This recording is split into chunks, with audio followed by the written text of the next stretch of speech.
Mesdames et messieurs, je vous présente un petit qui a compris le sens de la vie. On ne vit pas au présent mais au futur, car en fait nos rêves déterminent ce que nous devons être. Je suis le seul.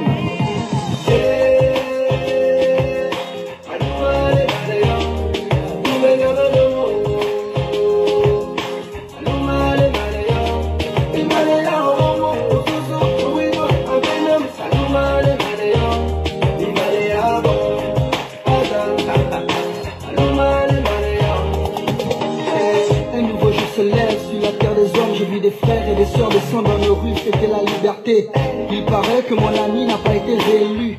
Fini 50 ans de règne, fini la dictature. Je vis de la fierté chez nos pères, la joie chez nos mères, et l'espoir renaître chez nos frères et sœurs. Fini les crimes rituels, fini la gabegie, fini les fausses promesses, c'est une nouvelle ère.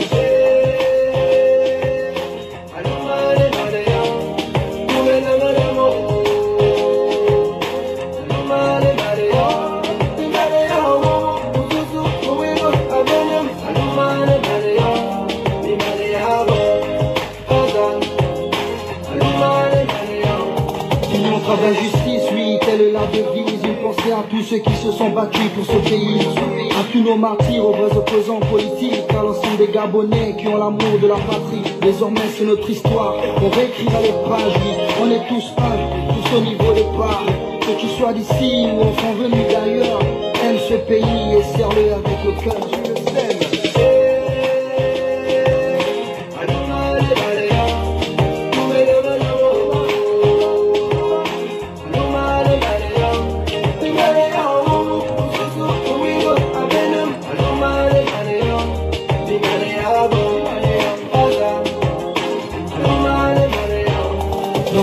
Pays, les citoyens sont tous rois, riches ou pauvres, on a tous les mêmes droits. Ce pays est le nôtre, c'est la terre de nos ancêtres. Les richesses du sous-sol, c'est pour tous les Gabonais. Du nord au sud, de l'est à l'ouest, nous cultivons l'amour et le sens du partage. Que Dieu bénisse le peuple et la nation tout entière. Une nouvelle ère se lève pour bénir le prince de paix.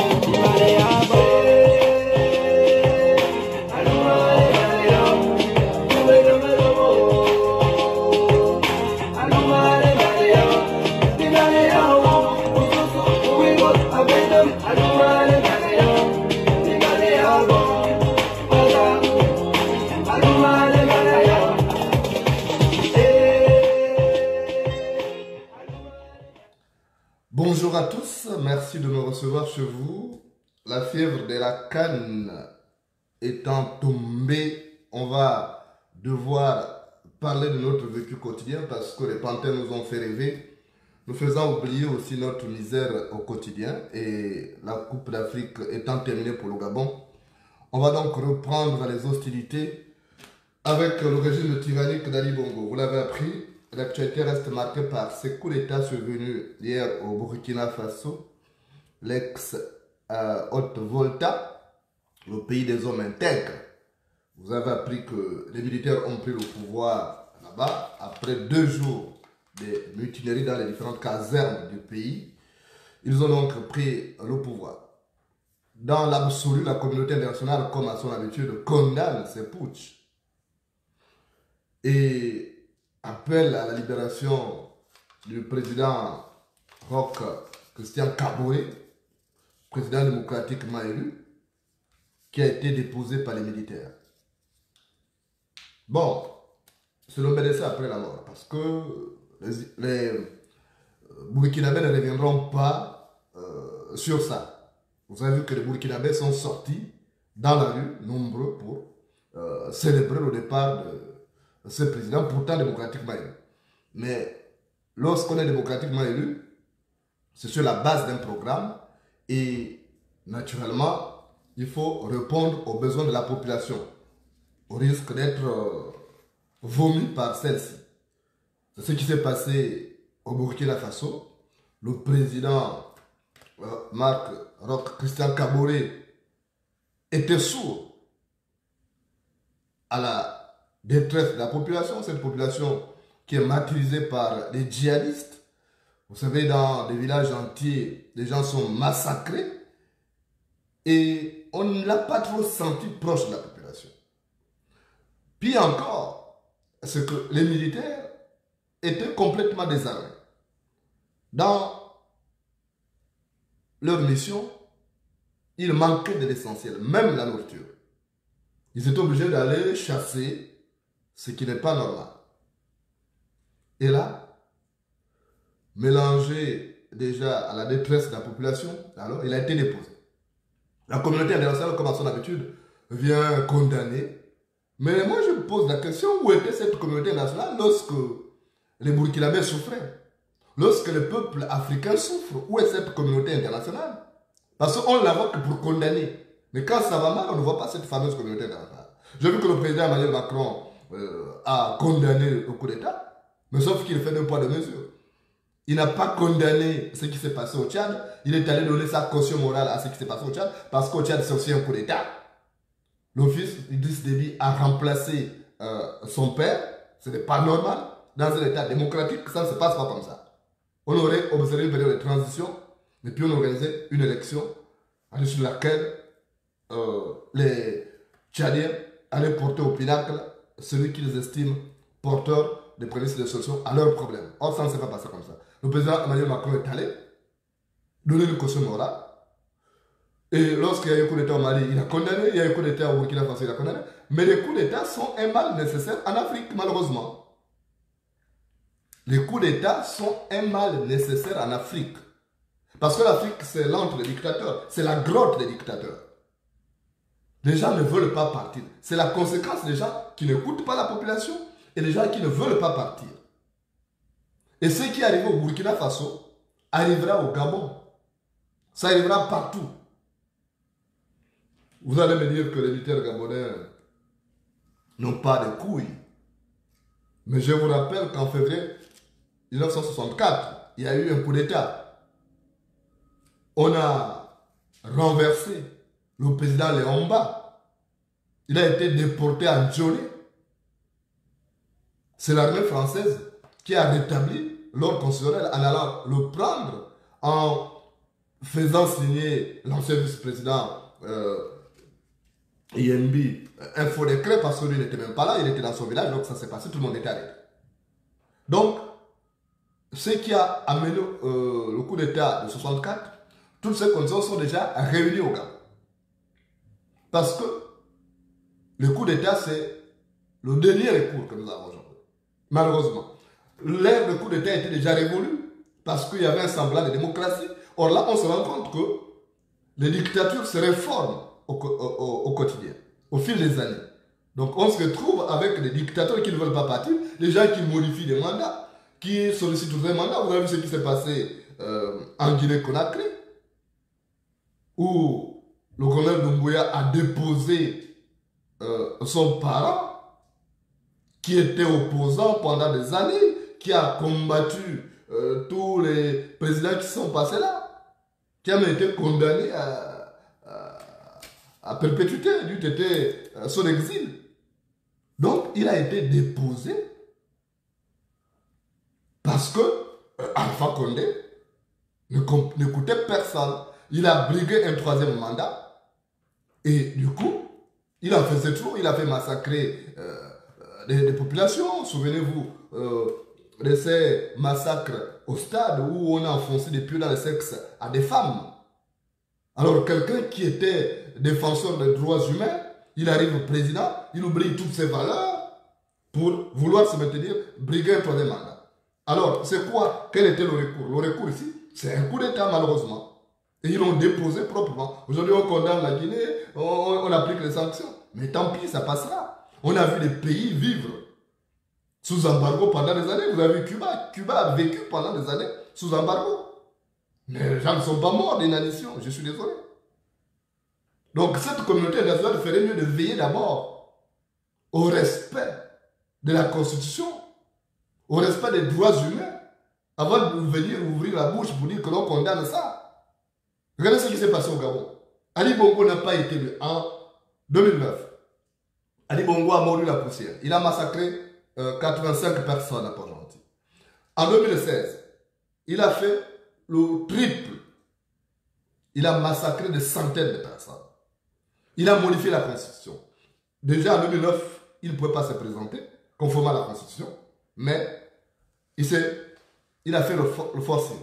Il est passé. En 2016, il a fait la même chose.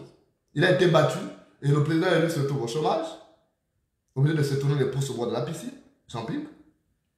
Et Ali Bongo, là, il est malade, il n'a plus ses facultés, mais la même communauté internationale, la même France hypocrite, est toujours là pour dire que non, elle envoie des émissaires à dire Ali Bongo, mais je suis désolé, il faut le contraindre à partir. Il n'a pas été élu, il doit partir. Plus aujourd'hui, il n'a même plus ses facultés pour diriger le pays. Donc, quand on va renverser Ali Bongo, les gens, la France va ouvrir sa bouche pour dire oui, on condamne ceci. C'est l'hypocrisie diplomatique. Et j'appelle les militaires africains qui sont dans les grottes de dictature là à prendre leurs responsabilités. En Afrique, on ne parle pas comme ça parce que les gens sont obnubilés par le pouvoir. Quelqu'un vient pour un mandat de 5 ans renouvelable une seule fois. Il s'éternise parce qu'il y a les friandises autour. Mais la cupidité conduit à des coups d'État qui sont un mal nécessaire, malheureusement. Vous vous souvenez de certaines histoires? À côté de chez nous, vous avez connu cet homme, il venait chez nous pratiquement tous les jours, il venait au Gabon. C'est Ange Félix Patassé qui est son âme. Il est mort en 2011 à Douala au Cameroun. Il était à l'exil. Ange Félix Patassé était premier ministre de Jean Bedel Bokassa. Jean Bedel Bokassa, il avait nommé premier ministre de 1976 à 1978. Après, il est arrivé au pouvoir, il a été élu président de la République centrafricaine en 1993. Et il a été renversé par un coup d'État en 2003, donc 10 ans. Il a été renversé par un coup d'État. Alors, il était en voyage, en plein voyage. On dit que tu ne peux plus rentrer et un coup d'État le mettait en prison. L'armée a pris les rênes.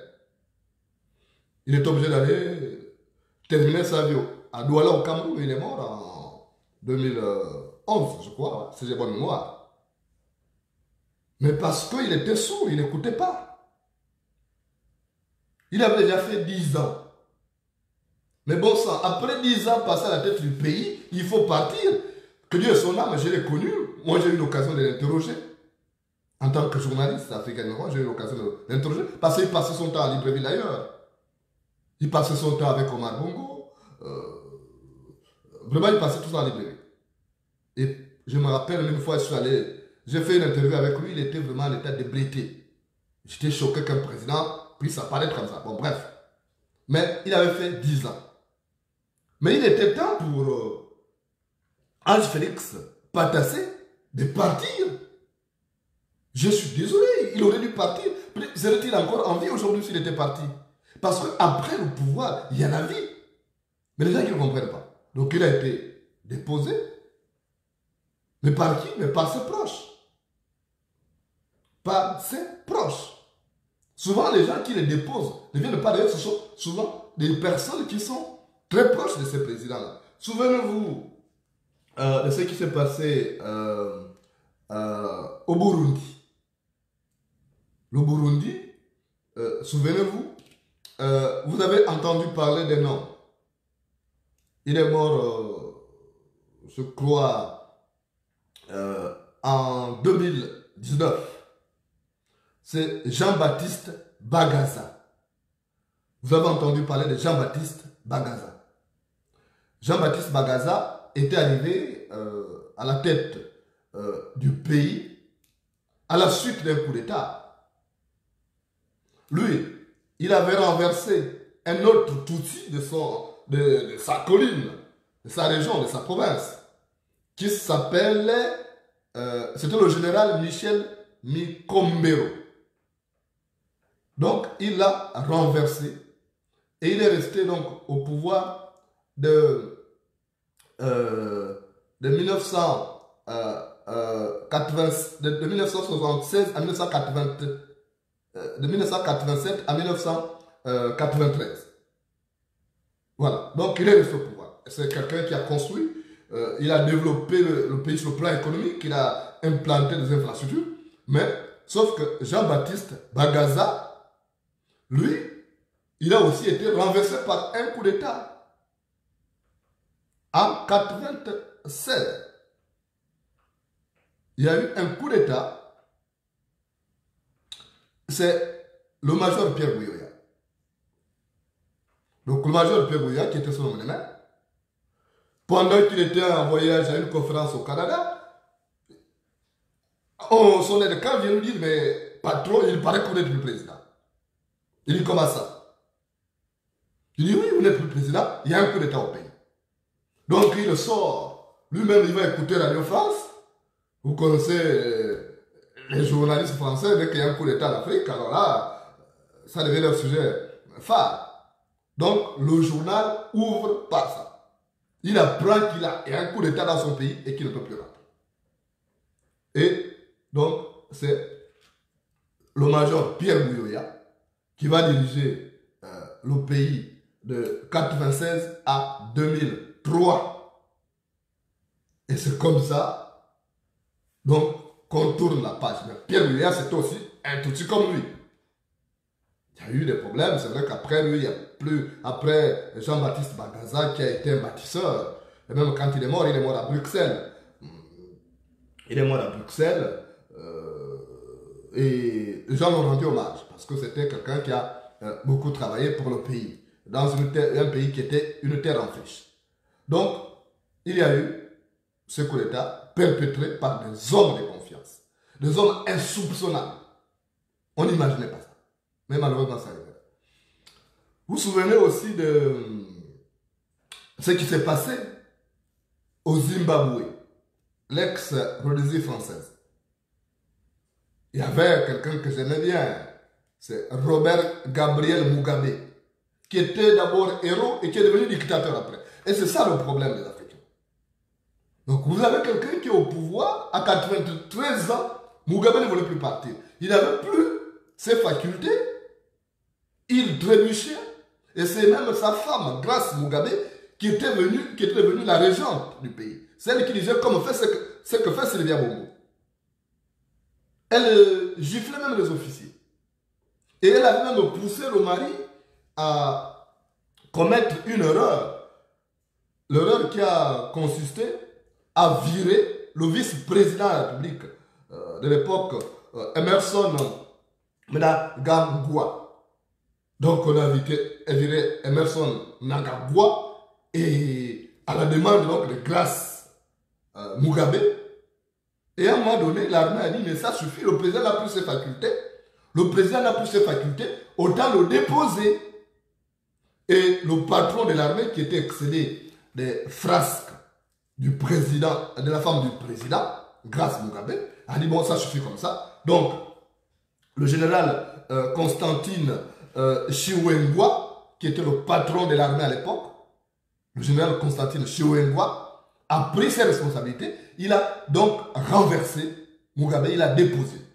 Après quelques temps, Mugabe est mort, le chagrin certainement, il n'a pas pu supporter, parce qu'il y a des gens qui ne s'imaginent pas dans une place autre que la présidence de la République. Donc, on l'a déposé. Mais c'était des hommes de confiance. C'était une des armées les plus loyales du monde. Et c'est un message pour faire comprendre au dictateur que c'est le cheval en qui on a trop confiance qui nous renverse par le dos. C'est le cheval en qui on a trop confiance qui nous renverse par le dos. Parce que le colonel Constantin Chiwenga était un proche de Mugabe. Mugabe n'imaginait pas un seul instant qu'on allait le déposer, mais on l'a déposé. Souvenez-vous ce qui s'est passé aussi en Mauritanie. Vous avez entendu parler, certainement, bon, pour ceux qui suivaient les informations, il y avait un homme là-bas, c'est le colonel Maouda Ould Taya. Hein? Maouya Ould Sid Ahmed Taya. Lui aussi, il a été renversé par un coup d'État le 3 août 2005. Il était en voyage à l'étranger. C'est au moment où il rentrait que le pilote, un des pilotes, se détache de la cabine pour venir voir le président. Pour dire, monsieur le président, on ne peut plus se poser à Nouakchott, il y a un coup d'État. Vous n'êtes plus président. Il dit, comment ça? Il dit, nous avons reçu l'alerte. On ne peut plus se poser à Nouakchott. Il est allé se poser dans un autre pays. Et après, il a pris l'exil. Il est allé au Qatar. Il est au Qatar jusque-là. Il n'est plus rentré. Mais qui avait pris les rênes? C'était cette propre compagnie politique qui avait compris que le coup d'État était mal nécessaire.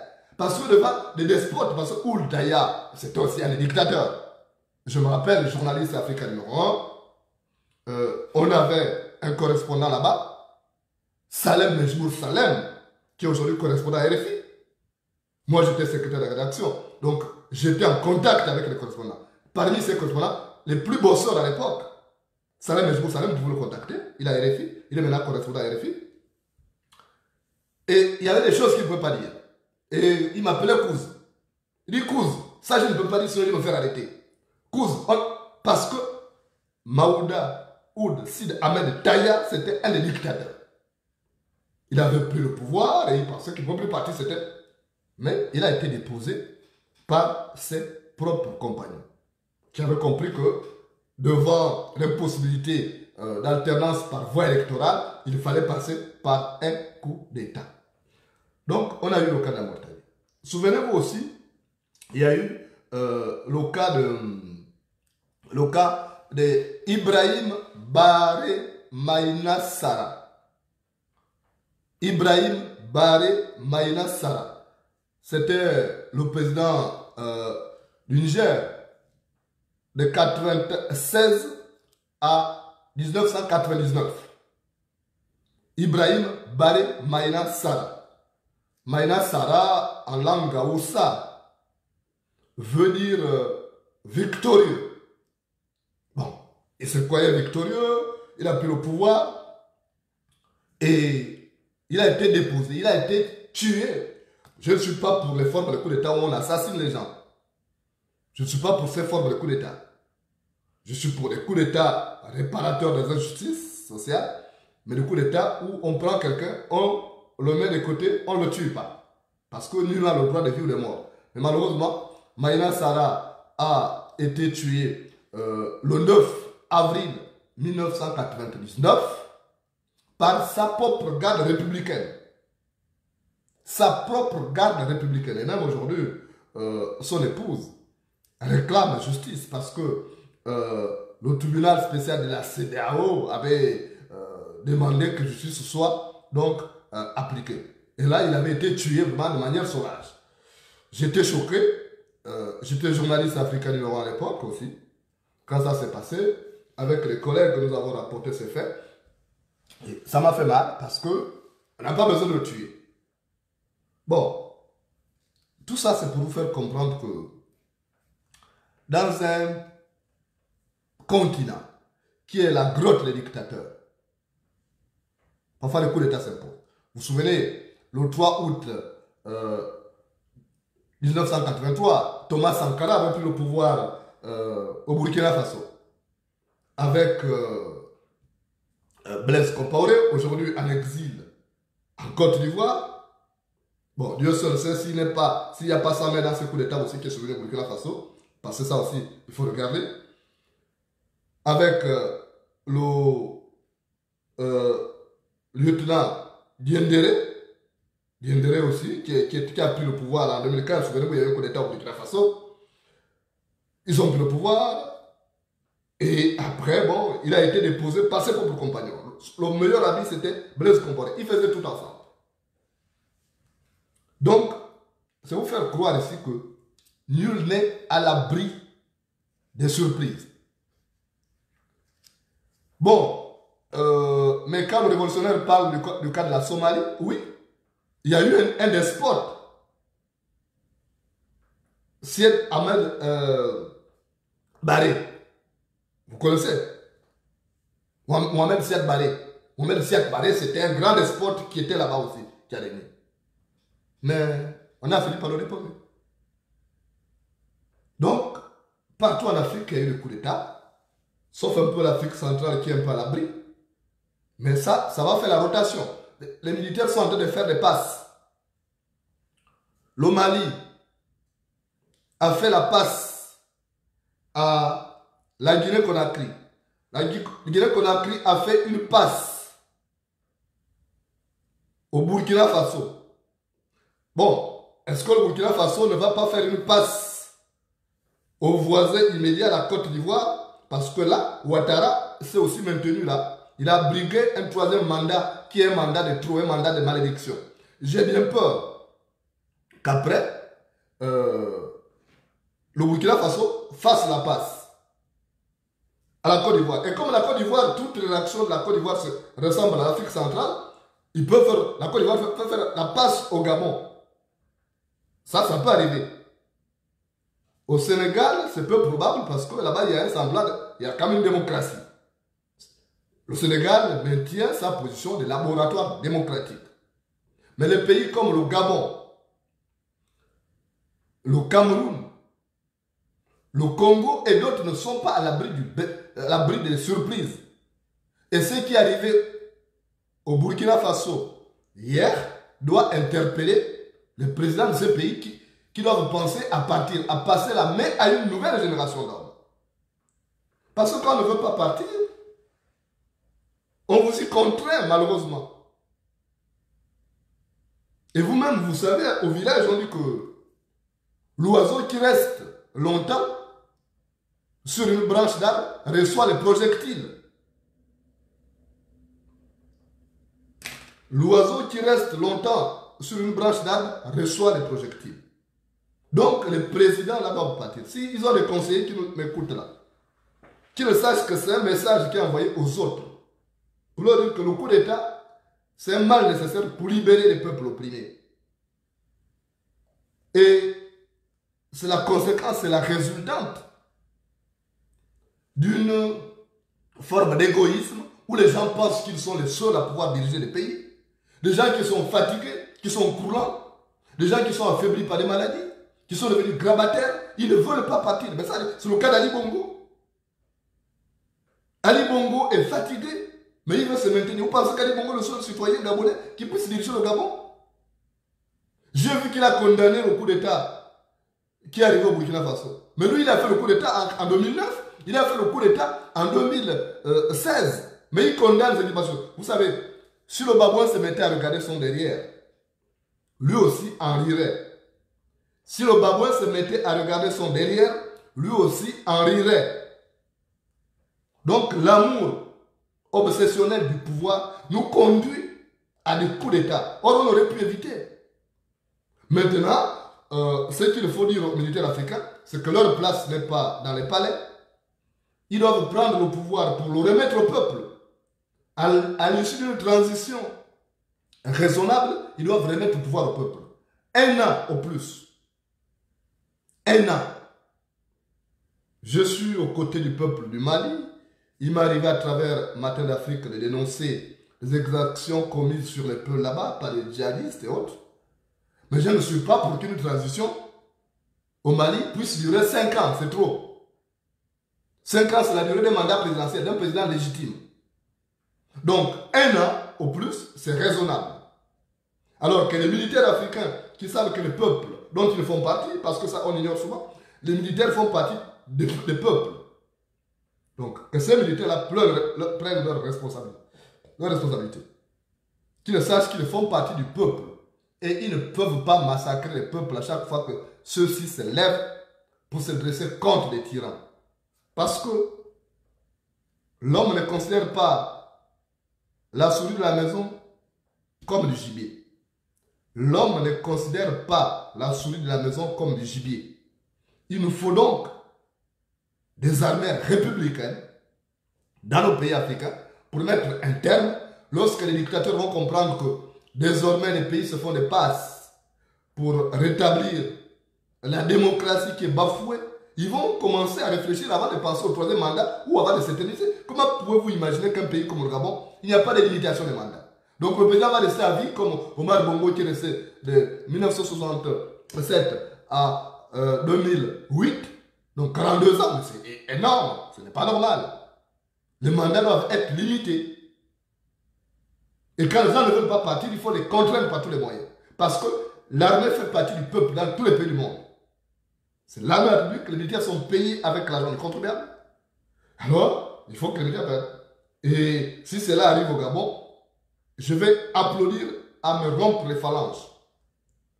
Je vais applaudir à me rompre les phalanges parce qu'aujourd'hui, ce peuple martyrisé, opprimé, n'a plus d'autre recours. À chaque fois qu'il sort dans la rue, il est tué par les escadrons de la mort. Alors, qu'est-ce qui nous reste? Il n'y a que ce qui se passe chez les autres. Malheureusement. Mais sauf que je ne suis pas pour ceux qui tuent. Parce que moi, par rapport à mes valeurs morales, je ne dois pas faire verser du sang. Il faut prendre les gens, vous les déposer. Et ils doivent être là. Ils doivent répondre leurs actes devant la loi. Tous les actes qu'ils auront posés, qui auront porté préjudice au peuple, il faut que les gens soient là. Quand les hommes ne veulent pas partir, il faut les contraindre. Et les présidents africains doivent commencer à comprendre l'égoïsme. La cupidité nous amène à la chute.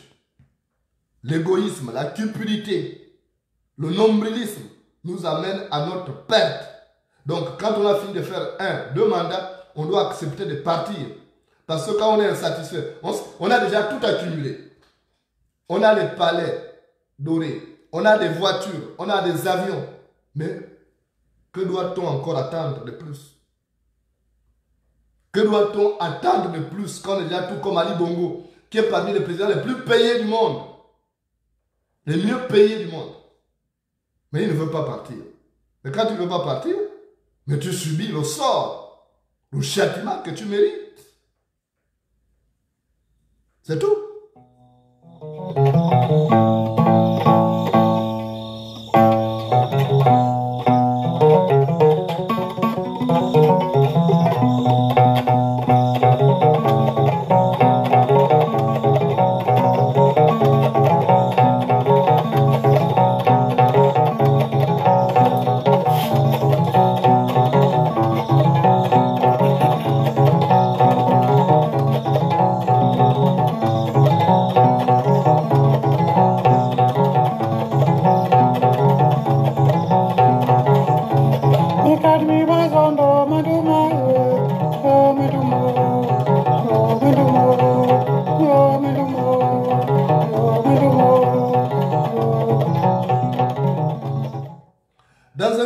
Une contrée donnée, il y avait un homme. Cet homme était un roi qui se croyait puissant comme Ali Bongo, comme les Alassane Dramane Ouattara, comme les Denis Sassou Nguesso, comme les Paul Biya et autres.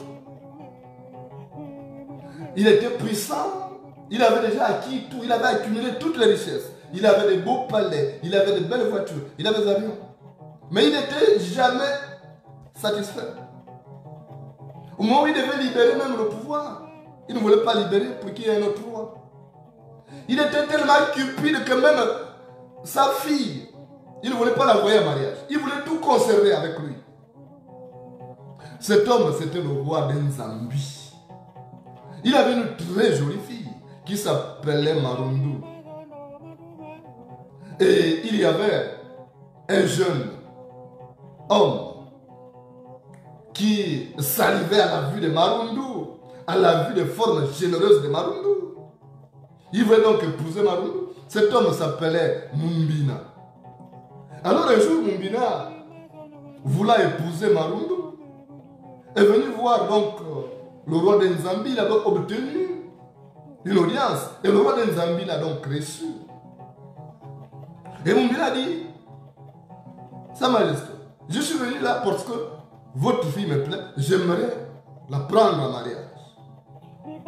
Le roi de Nzambi était tellement cupide comme Ali Bongo. Vous savez que Ali Bongo a fixé la dot de sa fille Malika à 400 millions de francs CFA.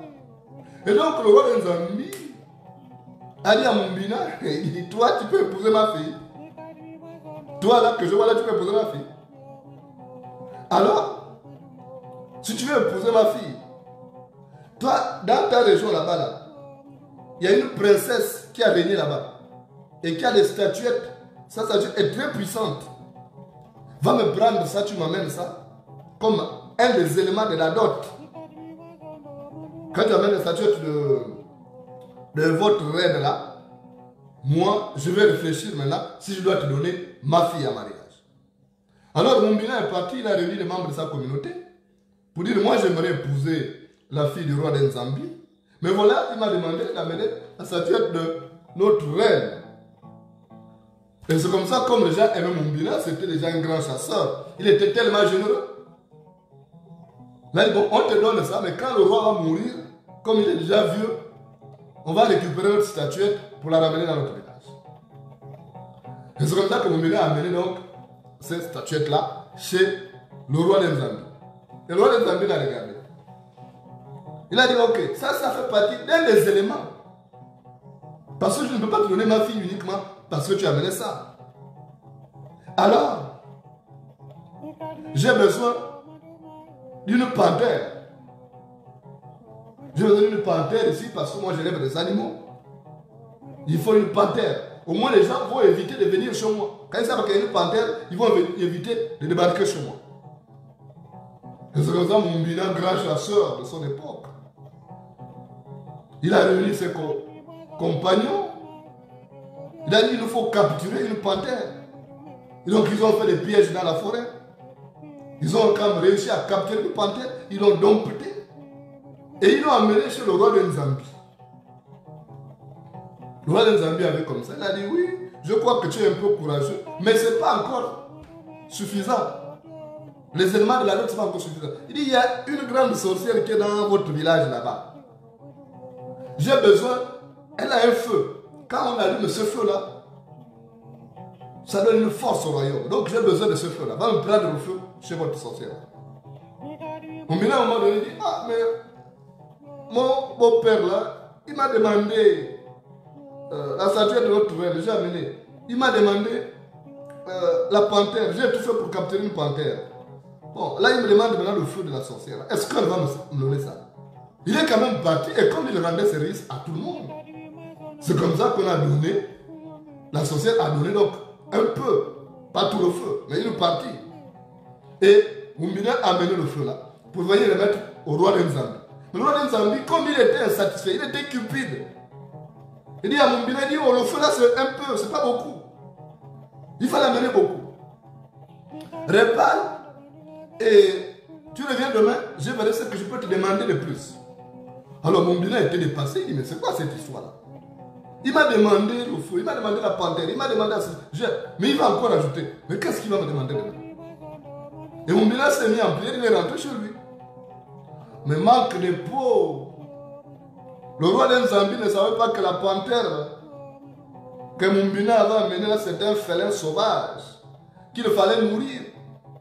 Donc il passait comme il était roi, il pouvait dompter tout le monde. Il pouvait dompter même la panthère. Et voilà comment, un matin,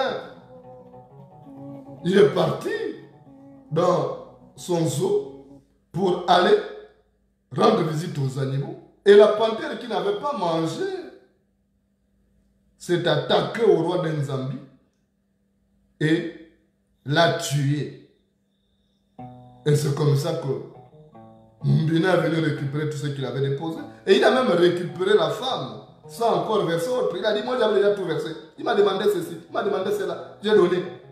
Alors la femme m'a dit, viens. Et c'est comme ça que Mumbina a pu avoir la femme. Il s'est farci la fille du roi d'Enzambi. Et il a tout perdu parce qu'il voulait trop pas d'avoir. Parce qu'il était insatisfait. Quand tu as déjà une partie des choses, contente-toi du peu.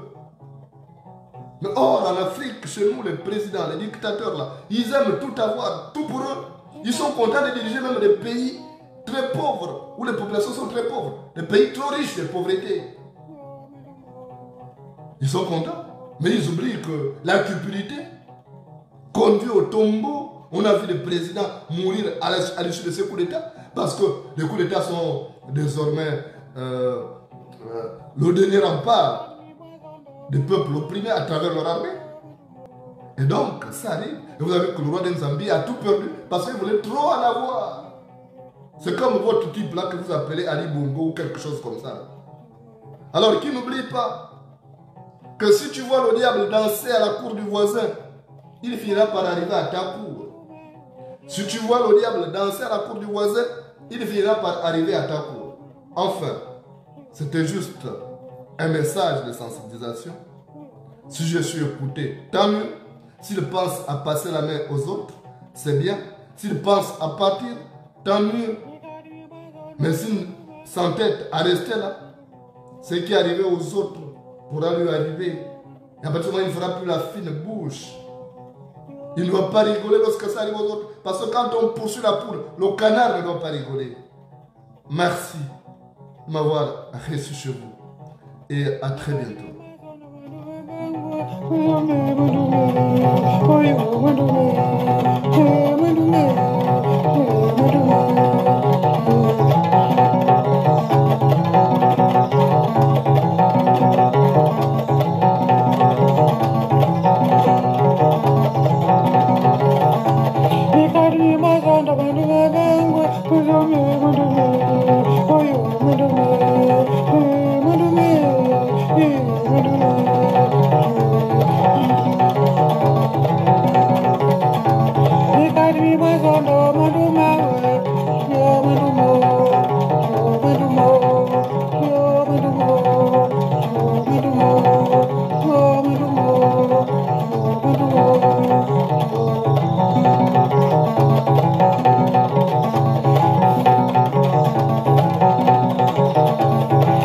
me